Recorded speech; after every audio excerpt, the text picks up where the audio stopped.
Good morning my dear friends, welcome back to my channel. तो friends, आज का मेरा टॉपिक है गार्डन से रिलेटेड हमें कौन कौन से वर्क रेनी सीजन में करने चाहिए। तो आज गार्डनिंग टिप्स बताऊंगी मैं, और जो बिगनर्स हैं उनके लिए खास है, तो ज़रूर देखिएगा मेरा वीडियो और मेरे वीडियो को लास्ट तक देखिएगा, बने रहिएगा।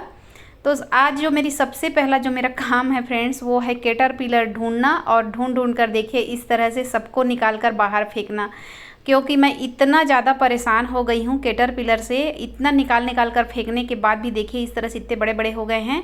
और दवाई तो बिल्कुल भी मैं यूज़ नहीं कर पा रही थी क्योंकि बारिश हो रही थी कंटिन्यू। और देखिए मैंने इस तरह से कोलियस को अपने गार्डन में सजाया है, और इन प्लांट को मैं हटाऊँगी फ्रेंड्स क्योंकि काफ़ी बड़े बड़े हो गए हैं, बिल्कुल लेंदी हो गए हैं प्लांट। तो इन्हीं की कटिंग लेकर मैंने इतने सारे अच्छे अच्छे प्लांट तैयार किए थे और काफ़ी बूसी प्लांट तैयार किए थे, लेकिन कैटरपिलर ने सारी पत्तियां खा कर पूरा प्लांट का मेरा बिल्कुल ख़राब कर दिया प्लांट। और बहुत ही खूबसूरत कोलियस मैंने तैयार किए थे, तो उनकी मैं प्रूनिंग कर दूंगी, उसके बाद वो फिर से बूसी हो जाएगा। तो फ्रेंड्स, आज मैं बताऊंगी आप लोगों को जो गार्डनिंग की शुरुआत करते हैं और जिनको अच्छे से कुछ पता नहीं रहता है, तो वो वीडियो देखकर ही मैं भी सीखी हूँ फ्रेंड्स, वैसे ही सभी लोग सीखते हैं। तो मेरा जो अपना एक्सपीरियंस है वही मैं बताऊँगी आप लोगों से कि रेनी सीजन के समय हमको बारिश के बाद हमें कौन कौन सी सावधानियाँ करनी चाहिए और क्या क्या काम हमें अपने गार्डन में करनी चाहिए। तो रेनी सीजन के बाद ऐसा हो जाता है कि सबसे पहला जो हमारा काम है कटिंग लगाना चाहिए हमको रेनी सीजन में।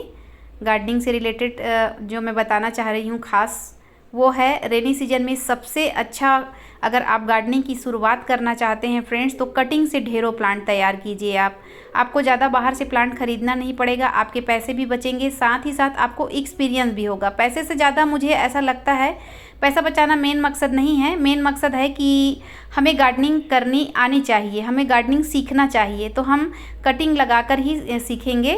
दूसरा है रेनी सीजन के बाद हमें फर्टिलाइज़र देना है प्लांट को। तो देखिए मैंने एप्सम सॉल्ट लिया है, सीवीड ग्रेनुअल लिया है, एनपीके 1919 और फंगीसाइड पाउडर।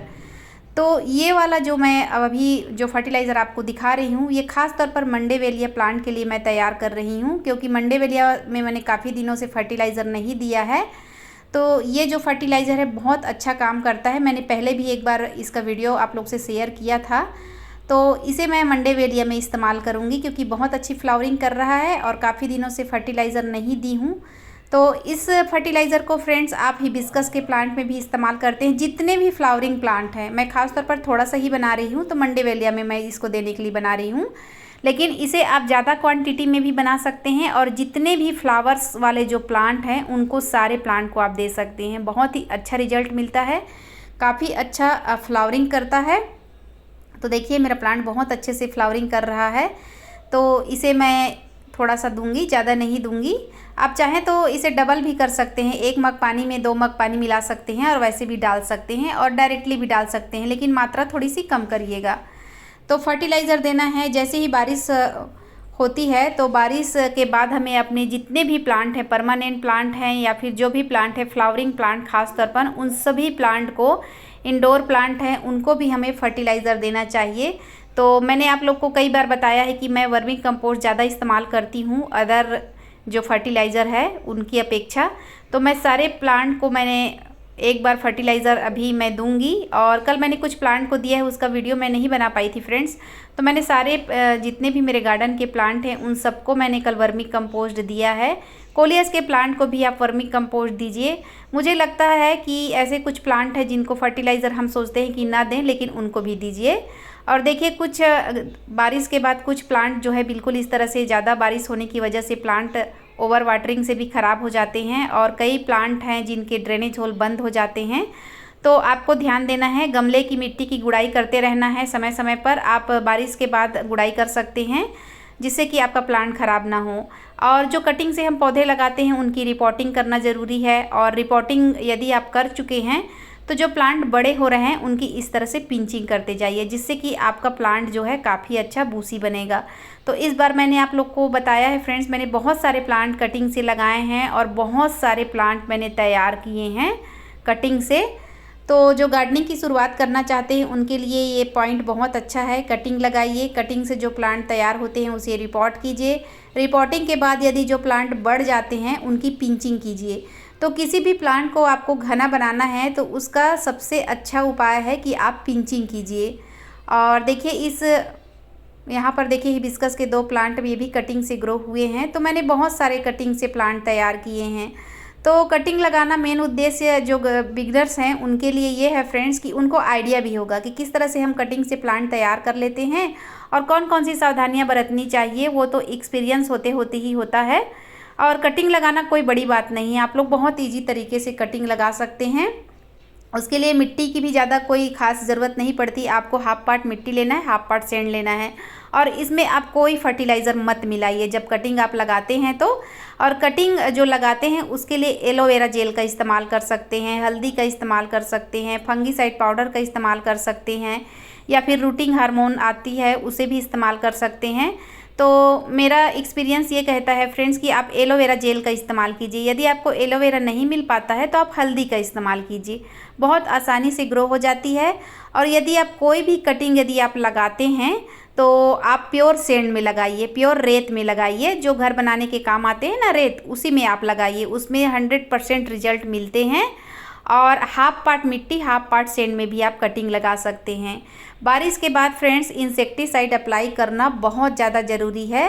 और मेरे गार्डन में कैटरपिलर और बहुत सारे ऐसे कीड़े मकोड़े होने का मेन रीज़न यही है कि मैंने इंसेक्टिसाइड अप्लाई नहीं किया था, क्योंकि बारिश कंटिन्यू हो रही थी तो मैं अप्लाई कर ही नहीं पा रही थी। और इंसेक्टिसाइड जब भी आप अपने पौधों में डालते हैं दवाइयाँ तो शाम के वक्त डालिए या फिर तो बिल्कुल सुबह सुबह डालिए, जिससे कि आपका प्लांट काफ़ी जो भी कीड़े मकोड़े होंगे वो भाग जाएंगे। तो मैंने आज शाम को अप्लाई किया था।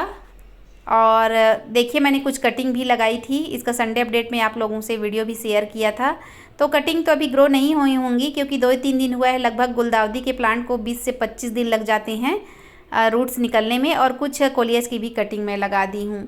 तो रेनी सीजन में आप कटिंग लगाइए, रिपोर्टिंग कीजिए।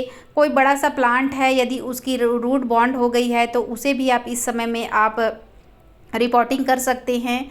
दूसरी बात, जब तक कि रूट बॉन्ड नहीं होता है फ्रेंड्स, आप जल्दी जल्दी रिपोर्टिंग बिल्कुल मत करिए कोई भी प्लांट को। यदि आपको लगता है कि गमले में पानी भर जा रहा है, रूट बॉन्ड हो गया है, तभी आप उसकी रिपोर्टिंग कीजिए। और कम से कम एक प्लांट को 1 साल तक तो बिल्कुल 1-2 साल तक गमले में रहने देना चाहिए, उसके बाद ही उसको रिपोर्टिंग करना चाहिए यदि रूट बॉन्ड नहीं हुआ है तब। और देखिए कल मैंने बहुत सारे प्लांट जो थे उनको मैंने इस तरह से ग्लासेस में लगाया है। ये सारे मेरे कटिंग से तैयार किए हैं मैंने प्लांट। देखिए इस तरह से कितने सारे कटिंग मैंने लगाए हैं। तो मेरे गार्डन में आपको कटिंग से बहुत सारे प्लांट मिल जाएंगे। और इस तरह से आप भी अपने गार्डन में कटिंग से बहुत सारे ढेरों प्लांट तैयार कर सकते हैं। तो नर्सरी में आप कोशिश कीजिए कि एक ही बार आप पैसा वेस्ट करें। और जब भी कोई नर्सरी से प्लांट लाते हैं तो उनसे आप 1 से 2, 3, 4, 5 प्लांट बनाने की कोशिश हमेशा कीजिए, जिससे आपके पास प्लांट भी बहुत सारे हो जाएंगे और आपका एक्सपीरियंस भी बढ़ेगा कि किस तरह से हम एक प्लांट से ढेरों प्लांट तैयार कर सकते हैं। तो ख़ास तौर पर मैं मेरे गार्डन में जो भी समस्या है, मिली बग्स है, कैटरपिलर है और बहुत सारे सफ़ेद पीले कलर के काले कलर के कीड़े मकोड़े बहुत आ गए हैं। तो एक काम और करूँगी फ्रेंड्स, जिसका वीडियो मैं पूरा शेयर करूँगी, वो काम मैं संडे को करूँगी कि बहुत सारे मेरे प्लांट हैं जो बिल्कुल घने से हो गए हैं, उनकी मैं प्रूनिंग करूँगी। थोड़ा सा बिल्कुल जंगल सा सेफ हो गया है मेरा गार्डन भी, और उसकी वजह से क्या है कि अच्छे से धूप नहीं पड़ पा रहा है। तो कुछ प्लांट हैं हिबिस्कस के जो फ्लावरिंग नहीं कर पा रहे हैं।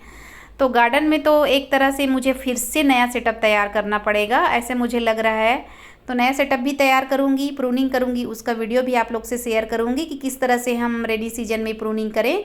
और कोई भी प्लांट को यदि आपको अच्छा बूसी बनाना है, बहुत अच्छा घना बनाना है या कोई शेप में देना है, तो रेनी सीजन सबसे बेस्ट सीजन है।